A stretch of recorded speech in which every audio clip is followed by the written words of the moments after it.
Assalamualaikum warahmatullahi wabarakatuh. Jumpa kembali dengan saya Eko Budiono dalam mata pelajaran Sejarah Indonesia untuk pertemuan yang keempat. Pada pertemuan keempat kali ini kita akan membahas mengenai perlawanan bangsa Indonesia terhadap penjajahan bangsa Eropa.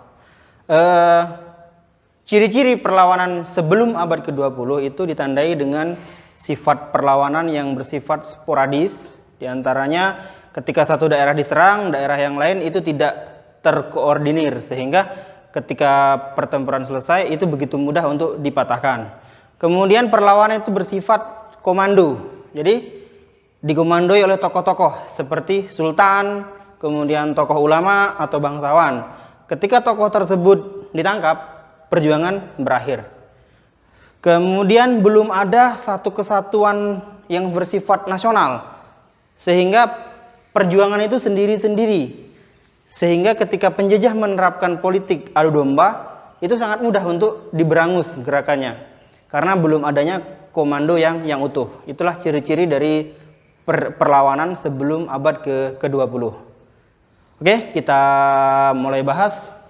Yang pertama, perlawanan melawan bangsa Portugis. Kita mulai dari Aceh. Malaka itu awalnya merupakan pusat perdagangan. Namun semenjak Portugis menerapkan monopoli di Malaka, Aceh kemudian tumbuh menjadi pusat perdagangan yang baru. Karena para pedagang itu tidak suka monopoli yang diterapkan oleh Portugis. Keadaan ini kemudian menimbulkan kekhawatiran bagi Portugis, sehingga terjadi peperangan antara Portugis dan Kesultanan Aceh. Kesultanan Aceh itu sempat dua kali mengirimkan pasukan untuk menyerang Portugis di Malaka. Tokoh perlawanannya yaitu ada Sultan Ali Mugayat Shah sebagai Sultan Aceh, kemudian ada Sultan Iskandar Muda. Nah, sempat dua kali ini mengirim pasukan untuk menyerang Portugis, namun tidak berhasil. Kemudian kita ke Maluku, masih Portugis juga.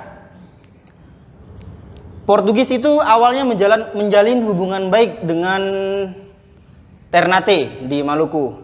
Namun hubungan ini ternodai karena Portugis terlalu ikut campur urusan dalam negeri Kesultanan Ternate, sehingga menyebabkan ketidaksukaan kalangan bangsawan dan rakyat terhadap Ternate. Terutama setelah Portugis membunuh Sultan Hairun dan melengsarkan Sultan Tabariji. Akhirnya Sultan Babullah bersama rakyat Ternate mengusir Portugis dari Maluku. Kemudian kita ke Demak. Sama halnya dengan Aceh tadi, ketika Malaka dikuasai atau dimonopoli oleh Portugis, pedagang-pedagang muslim asal Demak itu merasa tidak nyaman karena atas monopoli itu, sehingga kemudian Demak itu, apalagi setelah terjadi perebutan Sunda Kelapa oleh Portugis dan Demak, akhirnya terjadi perang dan itu dimenangkan oleh pihak Demak, dan Sunda Kelapa itu diubah menjadi Jayakarta oleh Fatahillah. Oke, itu tadi perlawanan bangsa Indonesia terhadap Portugis. Sekarang kita lanjut ke VOC. VOC sebagai kongsi dagang. Kita ke Mataram. Di Pulau Jawa, Sultan Agung itu bercita-cita untuk menaklukkan Pulau Jawa.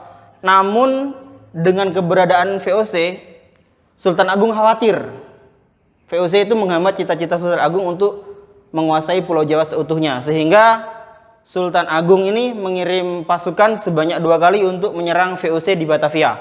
Namun karena jarak yang jauh antara Mataram ke Batavia, Mataram ini ada di Yogyakarta kalau sekarang, itu jarak tempuh cukup jauh sehingga pasukan sudah kelelahan. Belum lagi ada sabotase yang dilakukan oleh VOC, yaitu membakar gudang logistik di Kerawang dan Bekasi, sehingga pasukan Mataram itu kalah ketika tiba di VOC. Kita ke Banten. Di Banten ada Sultan Ageng Tirtayasa.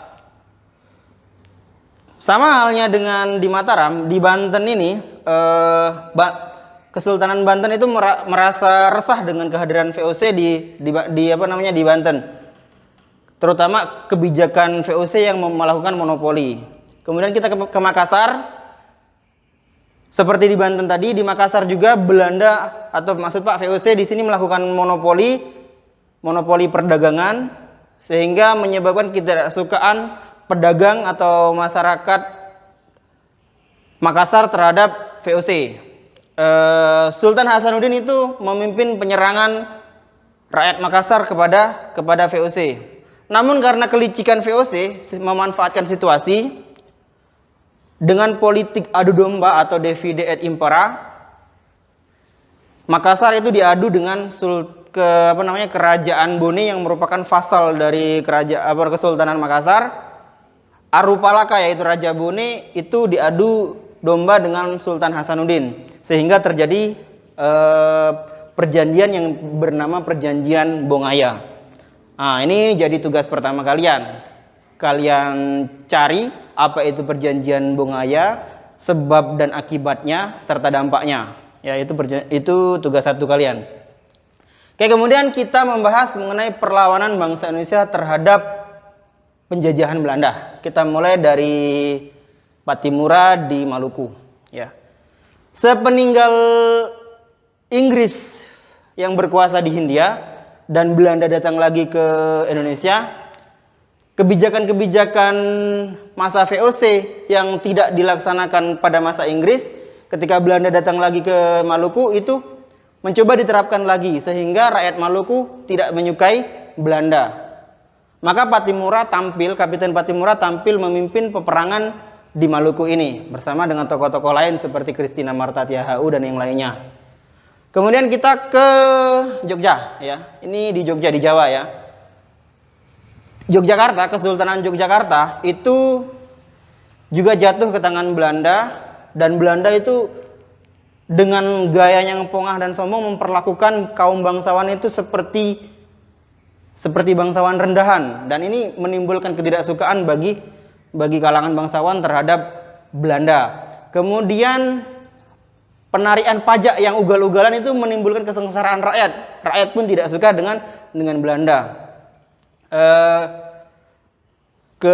Kemudian satu hal lagi yang menyebabkan terjadinya perlawanan Pangeran Diponegoro atau kemudian dikenal sebagai Perang Jawa, yaitu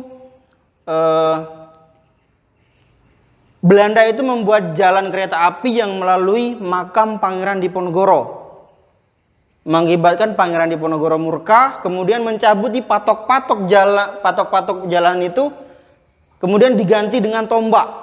Nah, dari sini kemudian terjadi pertempuran yang dikenal dengan nama Perang Jawa.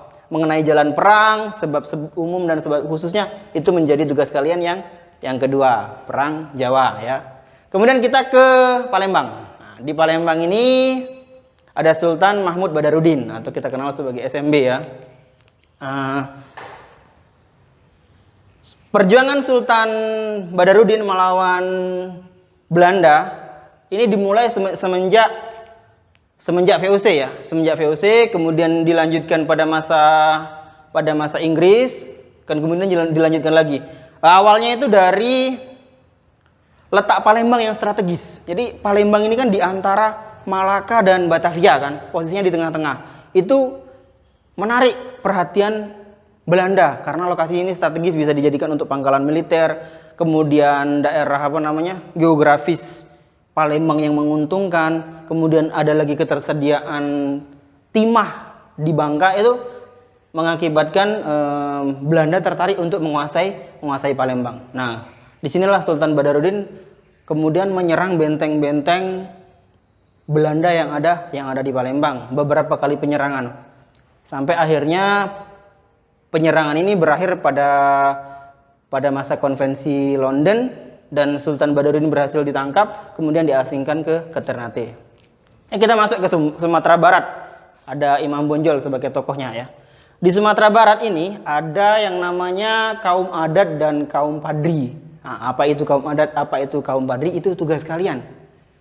Nah, perang padri di Sumatera Barat ini terjadi dalam 3 fase, ya. Unik memang. Pertama, perseteruan antara kaum adat dan kaum padri, ya. Kemudian yang kedua, kaum padri melawan kaum adat yang bersekutu dengan Belanda. Kemudian fase yang ketiga itu kaum adat bersama-sama kaum Padri itu melawan Belanda atau mengusir Belanda. Nah, untuk detailnya itu menjadi tugas kalian yang ketiga, ya. Oke, baik, Pak, rasa cukup untuk pertemuan hari ini. Pak tutup, billahi taufiq wal hidayah. Assalamualaikum warahmatullahi wabarakatuh.